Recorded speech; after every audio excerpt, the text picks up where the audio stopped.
خلیفہ میرے امام کا مشن ہے۔ مشن کا کیا مطلب؟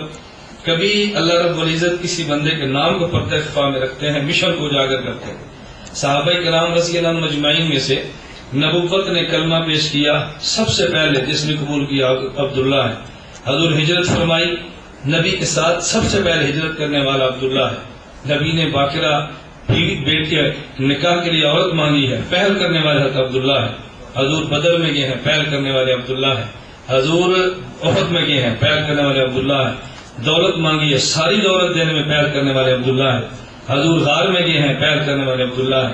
حضور مزار میں گئے ہیں، پہل کرنے والے عبداللہ ہے۔ حضور جنت میں جائیں گے، امت میں سب سے پہلے حضور کے ساتھ جانے والے عبداللہ ہیں۔ عربی زبان میں بکر پہل کرنے کو کہتے ہیں، ابن والے کو کہتے ہیں۔ ابو بکر کا معنی نبی پاک کے ساتھ ہر مرحلے میں پہل کرنے والا۔ عبداللہ نام ہے، ابو بکر مشن ہے۔ آج دنیا نام کم جانتی ہے، مشن کو پوری دنیا جانتی ہے۔ صحابہ نے حضور کا دین دیا ہے بغیر لکھے، دیا ہے بغیر لکھے، بہت کم ہیں جن نے احادیث کو لکھ کر پیش کیا ہے۔ امام سیوطی فرماتے ہیں انہ اول من دون علم شریعہ ورتبہ ابوابا، جس نے سب سے پہلے حضور کا دین لکھ کے دیا ہے اس کو ابو حنیفہ کہتے ہیں۔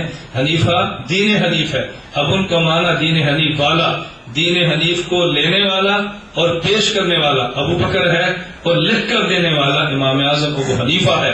تو حضور سے دین لینا اور امت میں عام کرنا، یہ پہل کرنے والے کو ابو بکر کہتے ہیں، اور دین میں لکھ کر دینے میں پہل کرنے والے کو ابو حنیفہ کہتے ہیں۔ صحابہ میں ابو بکر مشن کا نام ہے، اور تابعین میں ابو حنیفہ مشن کا نام ہے۔ دنیا نام نہیں جانتی، مشن جانتی ہے۔ یاروں نے جھوٹ بولا ہے، ایک بیٹی تھی نام حنیفہ تھا، اس لیے ابو حنیفہ کہتے ہیں تم لڑکیوں کی طرف نسبت کرتے ہو۔ میں کہتا ہوں کاش تیرے پاس علم ہوتا ہے، کاش تیرے پاس عقل ہوتی ہے، کاش تم نے تاریخ کو پڑھا ہوتا۔ امام ابو حنیفہ کا ایک بیٹا ہے جسے حماد کہتے ہیں۔